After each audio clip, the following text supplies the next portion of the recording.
Hello, everybody, and welcome to Marketer Live. I am so incredibly excited for this week's guest. It's our first time in this season where we've had two guests, but we are joined by the amazing Lynn Schlesinger, the CMO at Forbes, and Taha Ahmed, who's the VP of Strategy over at Forbes. And super excited to have both of them here, because Taha runs a team and organization that's kind of like this little growth incubator within Forbes, where they're testing out a bunch of different things. And then the things that work often get passed over to Lynn's team and the marketing team, who are doing a lot of different things, not even just taking on, those growth projects that are coming over. So we're going to chat with both of them about, how they think through hiring and building teams that are scalable and effective. Now, as a reminder for everybody, you can ask questions whenever you want.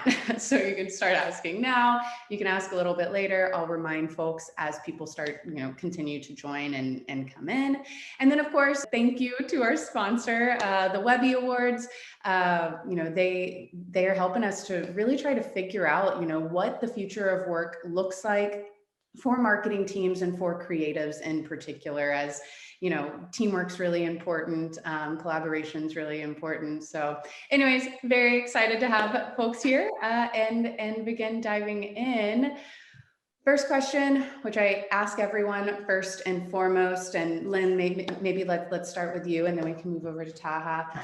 What did the team look like when you first joined Forbes? And then, as you were getting settled in and beginning to build and plan, what was that first hire that you were looking to make, and why that hire? Sure. When I joined Forbes a couple years ago as group vice president, I really was brought in to help create a marketing center of excellence at this incredible 100-plus-year-old organization, and bring in some of the best practices that I had been learning and doing for many years through high growth technology companies and data companies.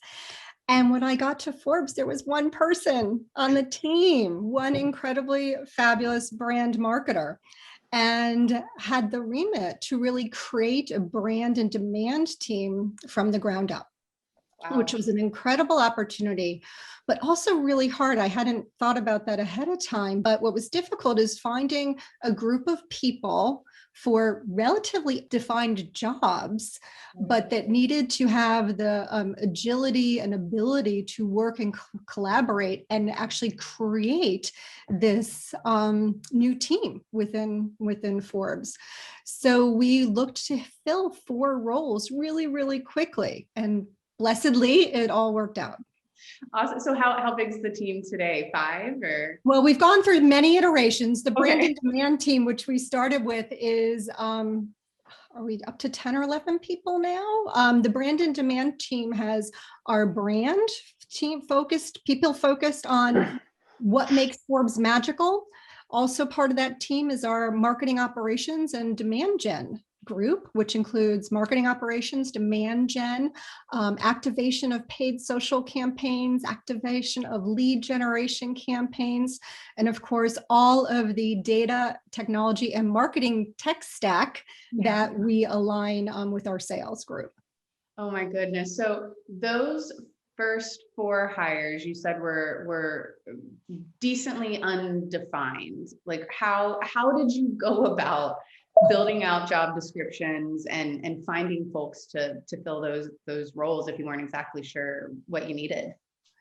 I spent my first 100 days or so at Forbes really listening, trying to get an understanding of the business, and really seeing the gaps that we could fill through modern marketing. And based on my prior experiences, was able to define the kind of roles we needed to fill to help drive revenue to Forbes, and then went and looked for the best people for those roles. Awesome. Perfect. Well, Taha, same question over to you, and I'll repeat it because it's a long question, which is, when you first joined the team, what did the team look like? And then what was that first role or first several roles that you set out to hire, and why those roles? I started with a completely blank slate of Excel, as if you will, not a paper. And because I started when I joined, they were starting a new function, which was strategic investments group. And that group was really about investing on behalf of Forbes into the future of media, essentially. Like, what could Forbes look like as a brand, as a media company, or something else over the next 5, 10, 15 years, as we were sort of the 10-year anniversary of our digital transformation. My job was essentially very much focused on, corporate development, very heavy corporate finance, but very quickly, as I was sort of growing that inorganic side of the business, we were incubating new businesses, we were acquiring, investing new businesses. And so I was a team of one with a completely new group that I had to establish from scratch. It took a little bit of time, I have to say, to work with the executive management and the board to understand what the business is going to be do, what are the areas we want to invest in, what are some of the things that we had to do. And so for the first year, it's pretty much myself. But the position I play in the company from a strategy and corporate development standpoint, I have the privilege of working with Lynn's group and when I need help with, and she's got a fantastic team that can help us with several parts of growing different parts of the business. But then I'm on the board of our portfolio companies, and then have to work with the CEOs on actually helping them hire the right people to grow their businesses, because that's the bet we've made as a company. And so very quickly I found that obviously outside of, I'll keep my sort of the finance side separate, but outside of that, immediately when you incubate a business or you invest in a business early stage, particularly, you find yourself finding a growth person. And I'm going to call it growth because that, to me, that incorporates, marketing and pretty much just somebody who's all hands on deck and can help grow the business, propel it from a digital standpoint. And so I have a cross-functional team that, we're working, and, I'll tap into various groups across the company to do so. My first person that we hired for one of our portfolio company was also a growth person. And then internally, I was incubating another business, and we had to hire another growth person for the company. And then again, I recently hired another sort of a coordinator to help sort of all the growth operations to do so. So directly, call it 3 to 4 people now, just focus on that aspect outside of my other responsibilities. But then I work with various other marketing partners within the company, or people who are sort of customer facing, to figure out how we can propel the business forward. Right. So it sounds like from the marketing perspective in particular, you're typically working with or trying to bring on growth marketers. Mostly it sounds like because they can work pretty like cross-functionally and in a way that's really important to your org. Yeah, that's true. And then I guess, given the nature of it's almost like a new business we're starting. It's almost like a startup within a larger company. The processes aren't defined. You don't know where it is. And so it's really about, building the plan, building the strategy, and then executing on that. And it's undefined, it's everything and anything, I'm not hiring a person to say, you need to do this job exactly, but you also need to create a strategy, tell me what are the channels, and then you go execute on that and on those channels, and let me know how I can help you, get benefit from other parts of the company, or provide you the resources to do so. So it's an undefined, unstructured role in start, but I imagine that, as those businesses scale, the roles will become more defined, and right. Well, so I love this because both of you joined like the organization and had a team of almost only yourself. Lynn had one person, so almost only yourself. I guess, Lynn, let's go back to you to start this question, and Taha, we'll head back over to you after that. How did your roles and experience and marketing in particular for you, Lynn, help you understand or like what experience helped drive, like what are these hires going to be for this team? And then even in terms, you brought on 4 people, it sounds like now the team's at about 11. You're working at a media organization, right? Which a lot of marketers are often over in, the tech world or D2C world. So how did, your past experience help inform how to build that new team at a media organization? I mean, for me, it goes back to my first job, which was actually an internship at a Forbes competitor many, many years ago when I was at NYU.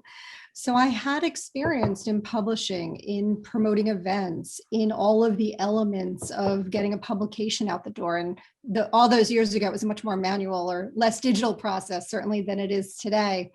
So coming over to Forbes, I really, at my ethos where I grew up, really had a chance to experience a lot of the same things we're trying to do all these years later. And when I became CMO at Forbes and had a much larger team, probably about 40 people now, it gave me, my past experience gave me insight into where we could innovate, where we could make changes, where people's personalities and skill sets might be better off in a different group than where they might be situated now. And one of the great things about Forbes is the entrepreneurial spirit we have, which we write about, but it also exists in the DNA of everybody that's there. And people are happy to learn new skills, try new things, flex to the work, switch departments when there are pressing needs there as well. And I don't know if it would have been quite as seamless if I hadn't hadn't worked at a similar company years ago, but all of the high growth companies, all the technology and data companies I worked in between really added color to getting the right people in the right roles at the right time to support the work in a way that I might not have been able to do before. Right. How do you interview for that entrepreneurial spirit? Like, how do you figure out, as you're bringing people on, like, do you have any secrets for anybody, or even any hard lessons learned?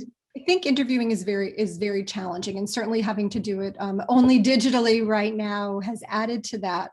But I think what's really important, both when interviewing for a role yourself or interviewing people to bring onto your team, you really want to try to understand the authentic person.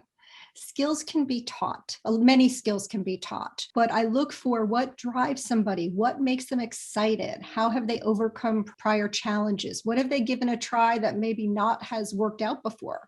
Because as Taha knows, not every idea becomes a success story. Sometimes you need a few at-bats before you can get the big win. And understanding how people handle those challenges, and also looking for people who are curious and want to help create something new, who want to make their mark on the world, who want to make the world a better place, are all things that we look for. And it's the entrepreneurial spirit. There are people who want to come in to work and do the same thing every day, and that's awesome. We need those kind of folks, but then we also need folks who wake up and say, hey world, what have you got for me? Bring it on. And we need a mix of both. I like that. Do you have any specific interview questions that you found to be helpful in kind of sussing that out? I really try and find out what challenges people have had and have had to overcome in the workplace. Difficult decisions, difficult conversations, things that were supposed to go a particular way and didn't, and how they handled communicating those challenges or hiccups with their team and their supervisors. Wow, I like that a lot, because it seems, it's important in an in-person environment as well, but if 2020 didn't teach us all how the importance of vulnerability and building trust over calls like this, and that sounds like a question that would do that.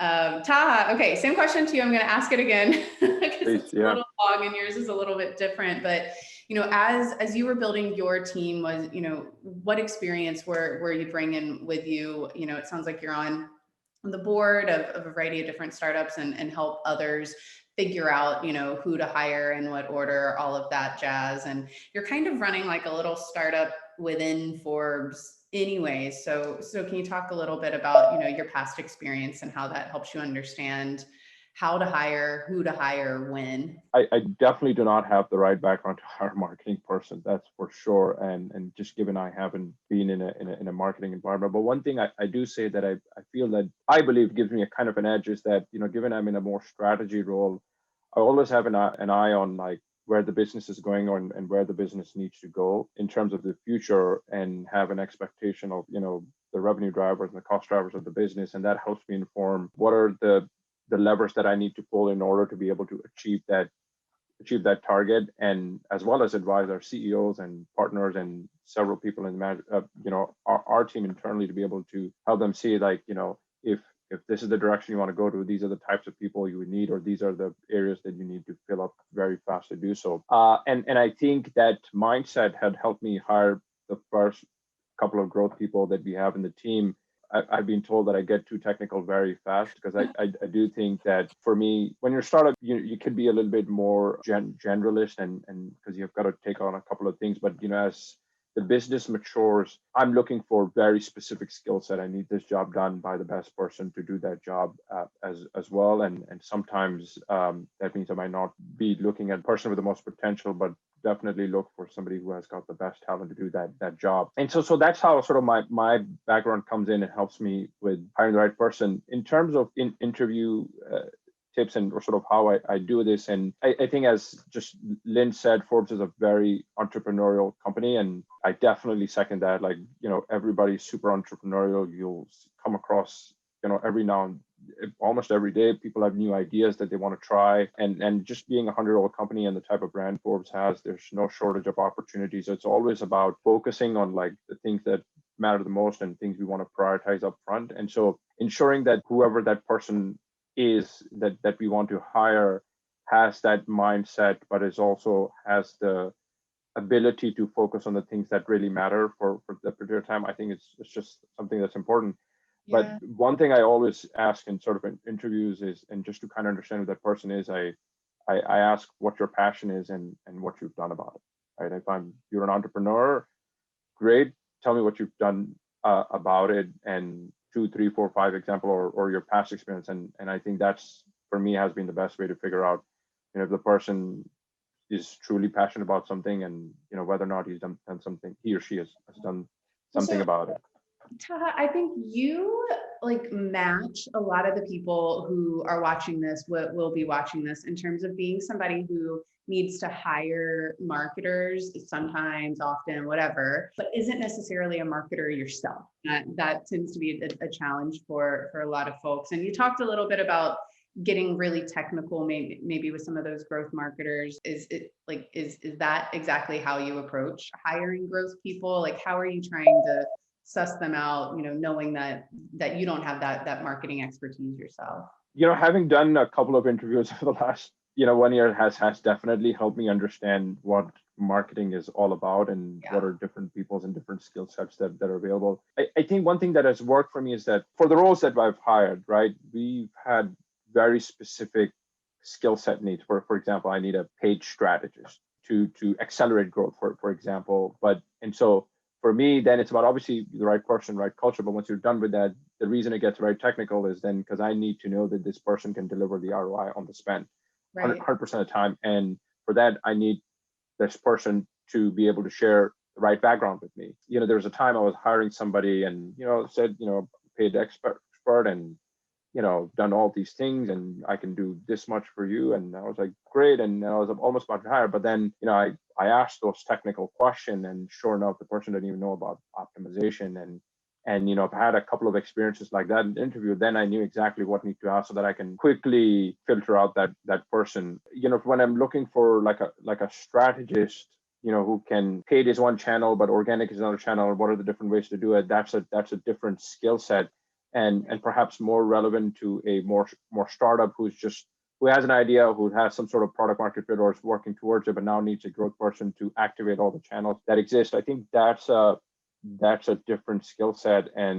But I see this at 2 levels. So one, the strategist, what needs to happen, and for that you need to come from a company or a position where you've tried a couple of things, what channels work, you understand the product intimately, and understand that not all the channels work all the time, versus the person versus channel experts, I'm going to say paid being one of those channels, has an understanding of that. And then for those people, you need to be just sort of an expert in those areas. So those are the two sort of main levels I've played with or play in essentially, and you do this a couple of times, you kind of just get a sense of what are the questions you need to ask to do. So I haven't been successful every time, but sure as hell I'm getting better with time on that. I have a question for you, and then Lynn, I'm going to toss the same question over to you because it might be different for both of y'all's teams. For a lot of these roles, are you hiring full-time for the most part? Are you hiring freelance? Are you working with agencies, or is it kind of a mixed bag? Like, how do you think through, which type of marketer,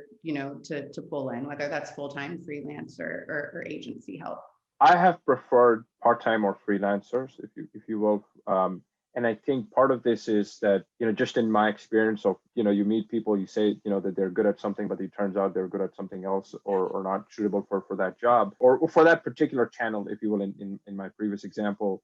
Then I want to be able to move people around, because I think when you're starting, you need the most flexibility to change things very quickly. And for that reason, I've preferred freelancers and a couple of freelance hires to do so. And that has worked well for me. But also hired full-time people when I knew that person can take on a couple of other roles and have a demonstrated history of, having done that job before. So it has varied for me, but I've leaned on freelancer for sure, because it has given me tremendous amount of flexibility to move things around very, very quickly in the event that something's not working out for me. Yeah. And just, I guess, just one more point. Part of the reason I've preferred freelancers for the start, and I don't think that's a long-term solution for sure, but the reason is the business is changing so fast, the needs are changing very, very quickly. And so the person you hired very well could be the person who stays with you in the long term. But as the business evolves, needs evolve, channels evolve, and you just need to be able to, have the right person to do the right job at that particular time.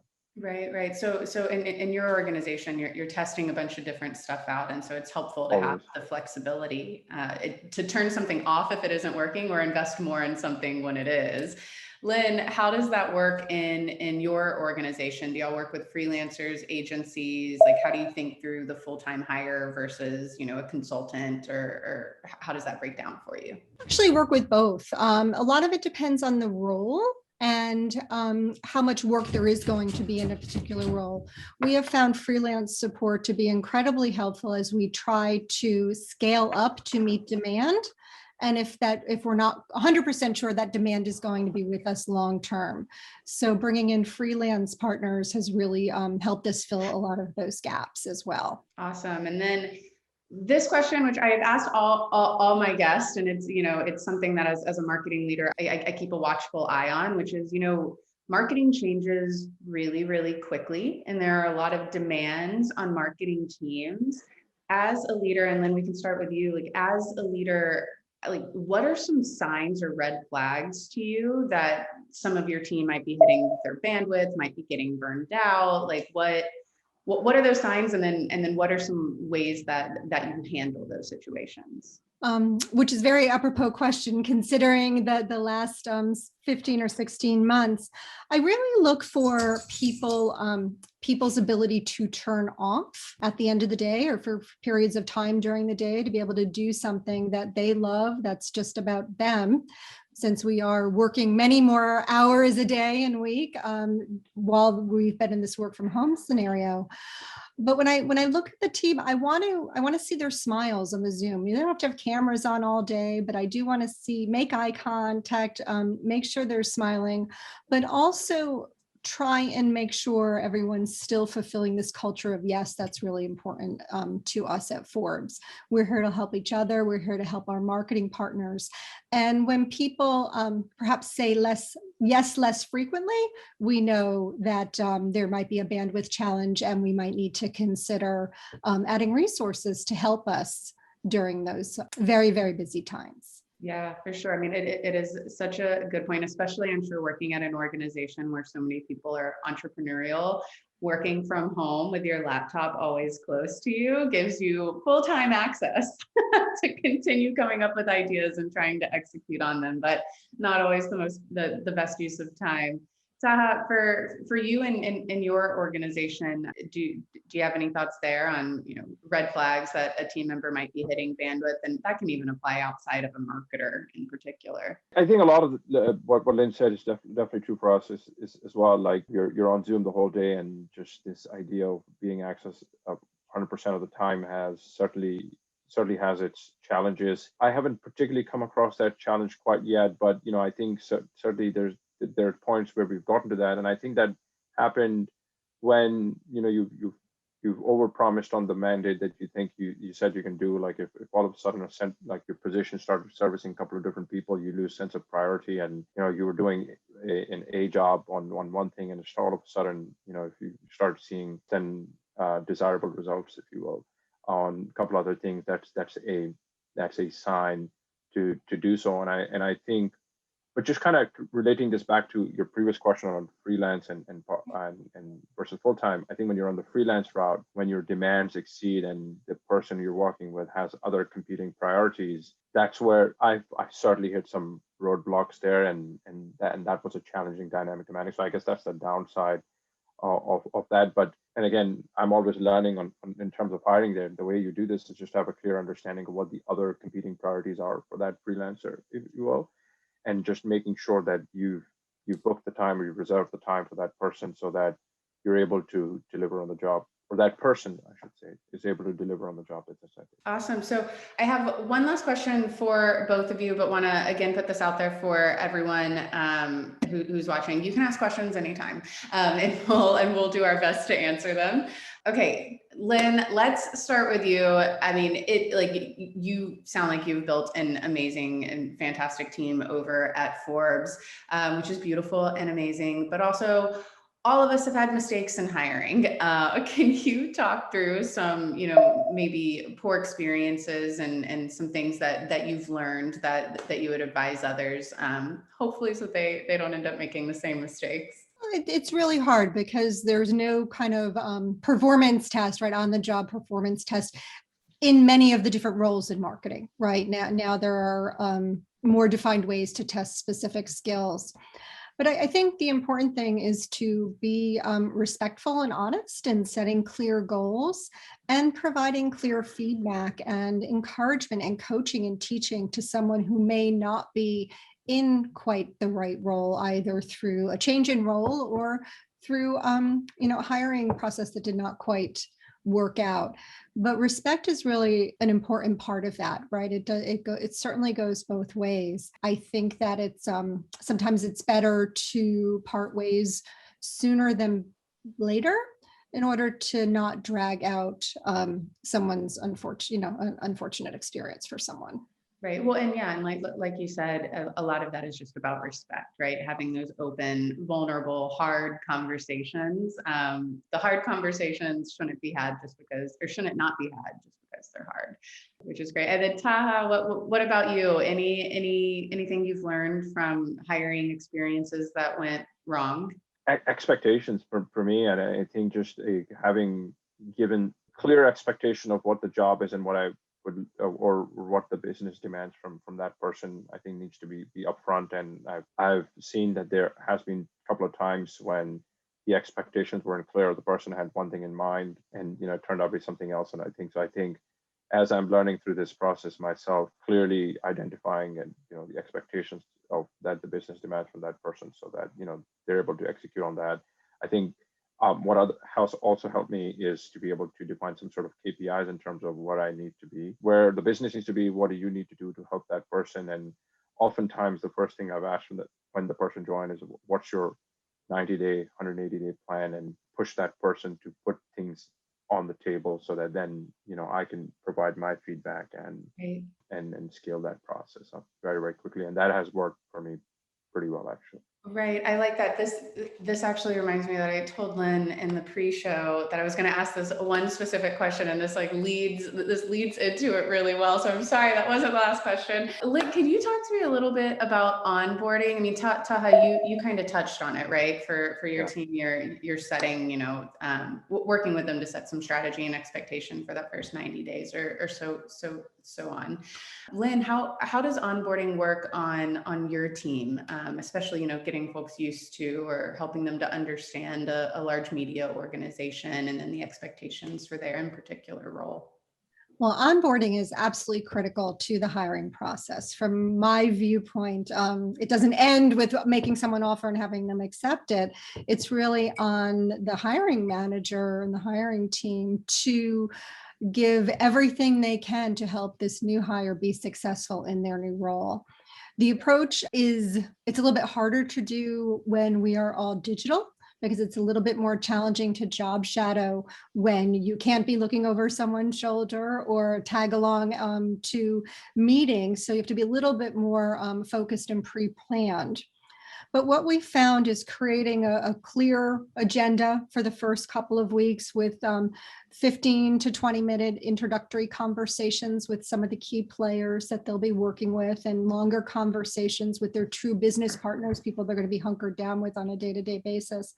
But then also providing small projects, alone work that someone can do alone in their first couple of weeks, so that they are not bombarded with having to be on camera and also on from a personality perspective during those all the time during those first couple of weeks, because it can be exhausting and intimidating. So we've created small kind of onboarding projects, almost like scavenger hunts type of things, to help find things and find the right people within the organization. Forbes is really good too at communications. We do a lot of group and team meetings for within the revenue org and with the marketing org, and inviting the new hires to sit in, even if it's not relevant to their particular job role, but so they can start to understand who the other players are, what they do, and also listen to what's important. Because when you understand the goals of the organization, what's important to the people that you're working with, you'll be able to provide the skills and services that you've been hired to do much more easily. Yeah, I love that. Well, so before we sign off, Lynn, let's start with you. Is there a place that people can find you and your team's work online? Well, you can find us all over the place. You can visit Forbes.com, our main media property. You can also visit our marketing site, which is Forbes.com/connect, which will show you all of the ways brands can partner with Forbes and see a lot of the work from our fabulous team. You can also attend one of our many virtual events. You'll find the list of virtual events on Forbes Connect as well. And all of that work is a collaborative effort really across the business. We work with everybody throughout the entire Forbes organization. Amazing, as marketing often does. It's yes. Amazing. What about you? Where can folks find you online? Where can they find some of your work or your team's work? Mine's a little tricky because it isn't visible for a couple of months or a year, but hopefully as we add more products and new businesses to the portfolio, hopefully I think those businesses can be listed under Forbes Connect as well someday. Absolutely. Or occasionally you'll be able to find them in press releases or so. But obviously there's a lot of stuff that goes out on Forbes, and if there's anybody from the audiences that would like to reach out to us, we obviously would be very happy to help them and share our experiences with them.